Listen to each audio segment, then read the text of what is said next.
All right, so you want us to break down Dale Carnegie's How to Win Friends and Influence People. Yeah. It's jam-packed with advice. Oh, yeah. I mean, the title kind of gives it away, right? Totally. But we're not just going to summarize it. We want to dig out the real gems. Yeah, the stuff that sticks with you. The tips and stories that actually make a difference. The stuff that'll make you think, oh, okay, I can use that. Exactly. This book, it was more than just a bestseller. It was like a cultural phenomenon. It came out almost a century ago, and people still, swear by it. Ah. So today, let's see if we can figure out why it's so powerful. Okay. What is it about this book that just connects with people on such a deep level? I'm in. Let's do it. Yeah. Get ready for some surprises. Yeah. We're talking stories about people like Abraham Lincoln. Oh, yeah. Unexpected ways to handle those tough conversations. Oh. And best of all, practical things you can try out today. Right away. I'm pumped. Let's dive right in with one of the most memorable examples Carnegie uses. Okay. The story of Two Gun Crowley. Two Gun Crowley. Okay, how notorious are we talking? I'm picturing like a black and white gangster film. Think even more intense. This guy, he was a cop killer on the FBI's most wanted list. Wow. And even when he was facing, the electric chair, he wouldn't admit to anything. Really? He wrote a letter claiming he was innocent, that he was framed. Whoa. Talk about self-deception. I mean, makes you wonder, right? Is that level of denial, more common than we think? That's exactly what Carnegie wants us to see. He says that criticizing someone is like poking a beehive. Oh, I get it. You attack it, you're going to get stung.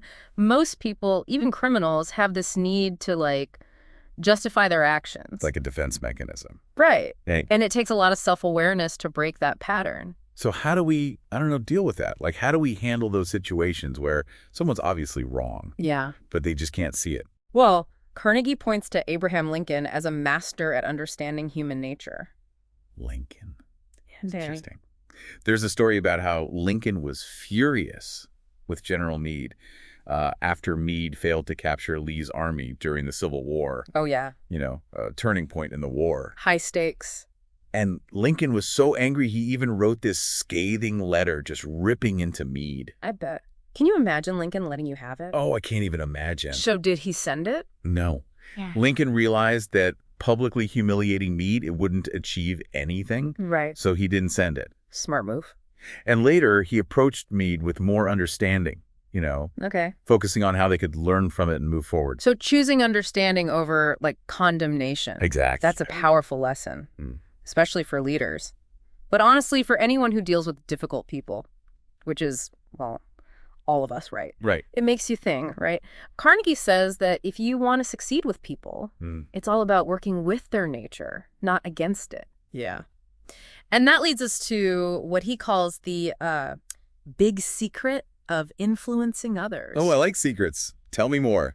It's about getting people to do things. Okay. By making them want to do them. Right. Now, that sounds intriguing. How do you make someone want to do something they might not naturally be inclined to do? Well, Carnegie believes that the deepest urge in human nature is this desire to feel important. I mean, that makes sense. We all want to feel like we matter. Right. And you can see this reflected in the work of, psychologists like Freud. Oh, yeah. Even philosophers like John Dewey. Okay. But how do you, tap into that in a way that feels genuine? Right. Not manipulative. Yeah, exactly. Well, Carnegie gives some great examples. Remember the story about Uncle Andrew? Refresh my memory. He wanted to raise money from kids. Okay. So instead of just asking, he wrote each kid a letter. Oh, I see. Making them feel like they were a crucial part of something special. And it worked. Oh, yeah. The money came pouring in. Then there's the story of Stan Novak. Got his son excited for kindergarten. Oh, that's a tough one. How'd he do that? Not by focusing on rules and stuff, but by talking about all the fun activities he'd get to do. Smart. So it's about framing things in a way that appeals to the person's wants. It makes me think, how often do we just try to push our own agenda without considering the other person's point of view? All the time, probably. Carnegie was big on seeing things from the other person's perspective. He even quotes Henry Ford. What did Ford say? If there's any one secret of success, it lies in the ability to get the other person's point of view. Oh, that's good. And see things from that person's angle as well as from your own. That is a good one. It reminds me of something we all know we should do, but Yeah. remembering people's names. Right. I mean, we all know we should, but how many of us actually put in the effort? It's more powerful than we realize. Just using someone's name shows respect and makes them feel valued. It's true. Carnegie mentions Napoleon III. Oh, wow. Going way back. He was famous for remembering names. He had a whole system Gnarly. for associating names with faces and personalities. Man, I am terrible with names. Personal challenge right there. But I have noticed it feels good when someone remembers my name. Oh, yeah. Absolutely. Which makes the interaction more, I don't know, positive, more connected. And it's connected to another important principle, being a good listener. Okay. Carnegie was adamant that encouraging people to talk about themselves, it's key for building relationships. Yeah. I mean, yeah, it makes sense. When you listen to someone, you're showing them that they're worth listening to. Exactly. Plus, you learn more about them. It's about making them feel important. Think about Jim Farley. He was this political figure who could remember the names of, like, 50,000 people. 50,000. Are you serious? He said it was a huge part of his success. That's incredible. But it highlights something, right? Yeah. It's not about flattery. No. It's about seeing the value in others. Yeah. Yeah. Genuine appreciation.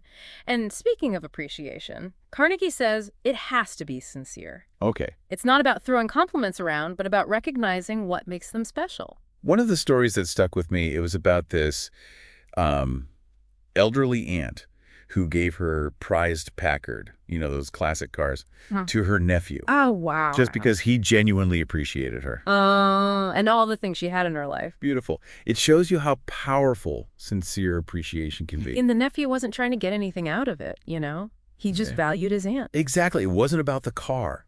And we see this in another story. James Adamson, he wanted to do business with George Eastman. Eastman, the Kodak guy. That's him.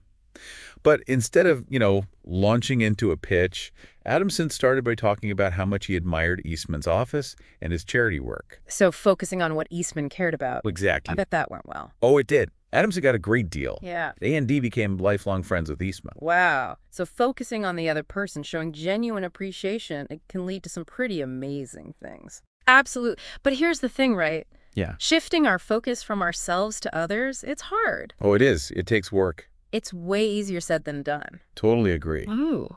It makes you wonder, though, how do we use these ideas in those tougher situations? Yeah. Like when you're trying to win someone over to your side. Now that's where things get interesting. That's a whole other part of our deep dive into Carnegie's world.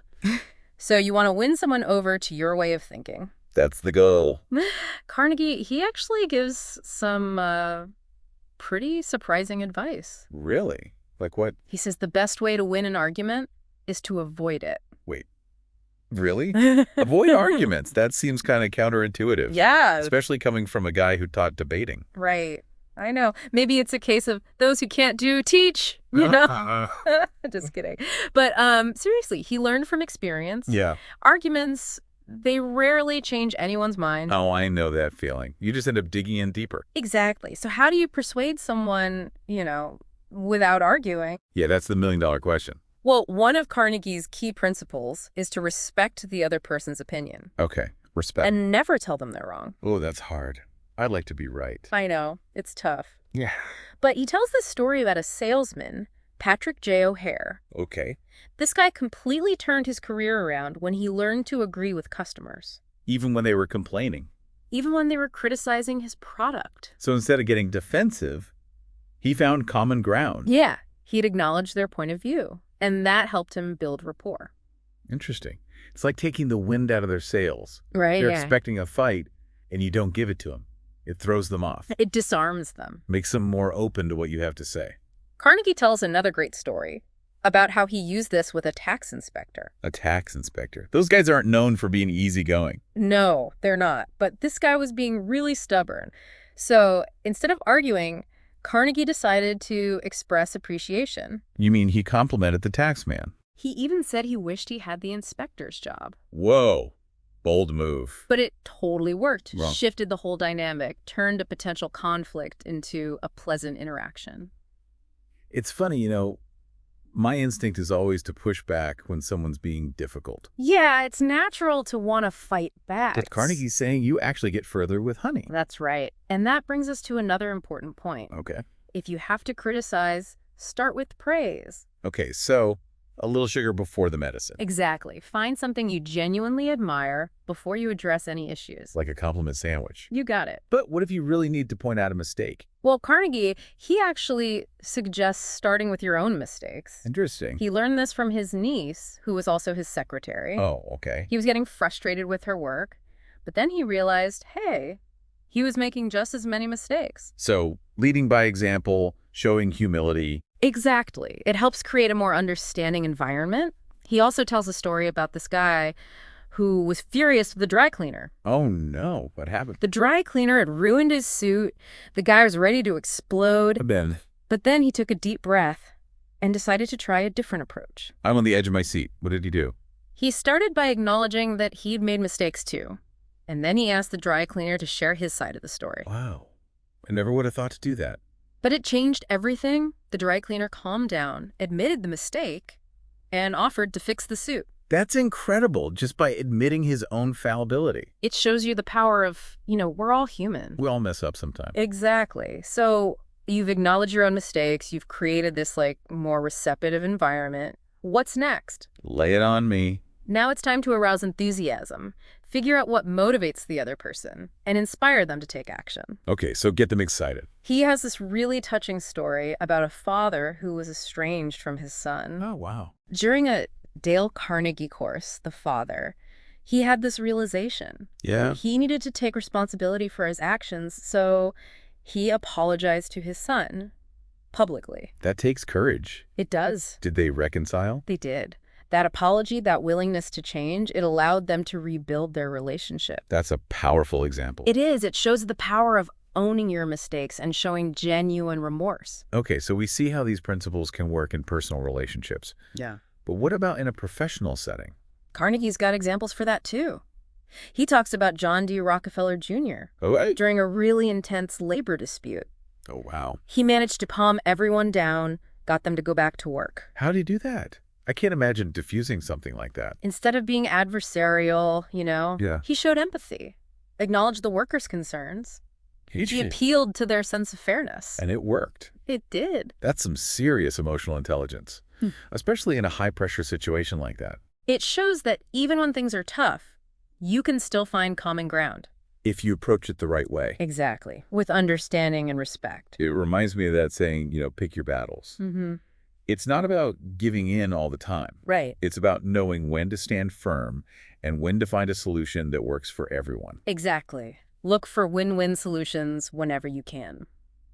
And that leads us to another fascinating principle. Ready? Leading without giving orders. Wait, how do you lead without giving orders? Carnegie, he argues that asking questions, it's way more effective than giving commands. Huh. I've definitely worked with people who are better at guiding than demanding. He talks about this businessman, Owen D. Young. Okay. He was known for leading by suggestion. Interesting. He believed in empowering people to think for themselves. So it's more about nudging people in the right direction. Right, rather than controlling every step. That makes a lot of sense. And Carnegie, he also talks about the importance of letting people save face. Oh, right. He mentioned that before. Even when they've messed up, Yeah. it's about preserving their dignity.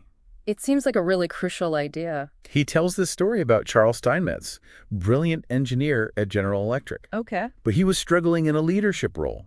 So instead of firing him, they created a new position for him. Oh, wow. So they found a way to address the issue without embarrassing him. Exactly. It shows that you can achieve your goals without putting others down. It's about finding solutions that work for everyone. Right. And it makes me think about so many of Carnegie's stories, Yeah. They all seem to emphasize appealing to people's better nature. Like that story about John D. Rockefeller Jr. and the photographers. Oh, yeah. Instead of getting into a confrontation, he appealed to their sense of decency. Exactly. He asked them to respect the privacy of his children. And it worked. He got what he wanted without creating a scene. Carnegie also believed in, dramatizing your ideas Okay. to make them more impactful. He tells this story about a salesman. Yeah. This guy, to illustrate a point about lost revenue, he throws a handful of pennies on the floor. Talk about a visual. Right. It's about finding creative ways to get your message across. So it's not just what you say, but how you say it. Exactly. Effective communication. It's not just logic and facts. It's about connecting emotionally. So how do we bring all this together? Well, that leads us to one of his most powerful principles. Okay, I'm ready. It's the idea of making the other person happy. Happy. Happy about doing the thing you suggest. All right, now that sounds like a superpower, but how do you actually do that? Well, while Carnegie suggests showing genuine interest in their needs and desires, highlighting the benefits they'll receive, Okay. and making them feel like they're part of the decision. So it's not about manipulation, it's about building real relationships. Exactly. Collaboration, not coercion. Right. I gotta say, all these principles, they're amazing, but also a little daunting. Yeah. It can be overwhelming. Like, where do we even start? Mm-hmm. All right, so we've covered a lot with Carnegie, right? Oh, yeah. Understanding people, Mm-hmm. those persuasion tactics. Yeah, it's a lot to take in. I feel like my brain's full. It can feel a bit overwhelming. So how do we actually put all this wisdom to work in our lives? Well, the good news is Carnegie doesn't just give us theories. Right. He gives us practical steps to make it actionable. Okay, that's what we need. It all starts with a genuine desire to improve our relationship. Right. To improve our influence. So it's not about tricks. No. It's about putting in the effort. Exactly. And being willing to, change ourselves first. He was all about understanding others, Oh, yeah. respecting them. That's the foundation for real influence. So where do we begin? He suggests starting small, Okay. one principle at a time. Didn't he have a whole plan in the book Yeah, he did. for how to really get the most out of it? He recommends reading each chapter twice. Twice. Yeah, really absorb it, and then ask yourself, Okay. how can I use this in my life? I like that. He also talked about keeping track of your successes Oh, yeah, like a journal to see how you're doing. of positive interactions. Stay motivated. It's a good idea. Ah. One of the biggest things for me is that idea of making people feel important. Oh, it's so crucial. It seems obvious, but I think we forget. We do, in the everyday rush. We forget to do it. Everyone wants that recognition, Yeah, that but appreciation. it's a basic human need. I love that story about the kid who was struggling in school Oh, yeah. until his dad started praising him, Yeah. making learning fun, It's amazing what a little encouragement can do. and being specific, right? Oh, yeah. With your praise, not just empty flattery. Carnegie, he had some great advice for giving feedback, too. Oh, yeah, like when you need to point out a problem, Yeah. how do you do that without crushing someone? He says, make the fault seem easy to correct. Okay. Focus on the positive. So like, hey, you're doing great with this. I know you can do even better if you try this. Yeah, exactly. It's about helping them grow. Not making them feel bad. Right. And then there's that whole idea of arousing enthusiasm. Oh, yeah. It's not just about telling someone to do something. It's about getting them fired up about it. Inspiring them. Didn't he talk about leading by example? Oh, yeah. Challenging people. Appealing to those nobler motives. It all comes back to, like, shifting your perspective. Yeah. Focusing on what they need. Understanding human nature. Working with it. Yeah, Not against it. exactly. So we're wrapping up our deep dive here. Mm. What's the one thing you want our listeners to remember? I'd say remember, Carnegie's principles work because they tap into that human need. To be understood, It'd be appreciated. respected. As you go through your day, think about how you could apply just one of these ideas. You don't have to do everything at once. Yeah. And it doesn't have to be some big dramatic thing. Sometimes the smallest things make the biggest difference. Remembering a name. A genuine compliment. Just that conscious effort to be more mindful. More empathetic. Yeah, more focused on others. So think about one person you interact with regularly. Yeah. Could be a coworker, friend, family. How could you use one of these principles to improve that relationship? Just give it a try. See what happens. You might be amazed. That's the beauty of Carnegie's work. Timeless. They work. And that's a wrap for today's deep dive into how to win friends and influence people. It's been a pleasure. We hope you enjoyed it and that you'll take these ideas and put them into practice. And until next time. Keep learning. Keep growing.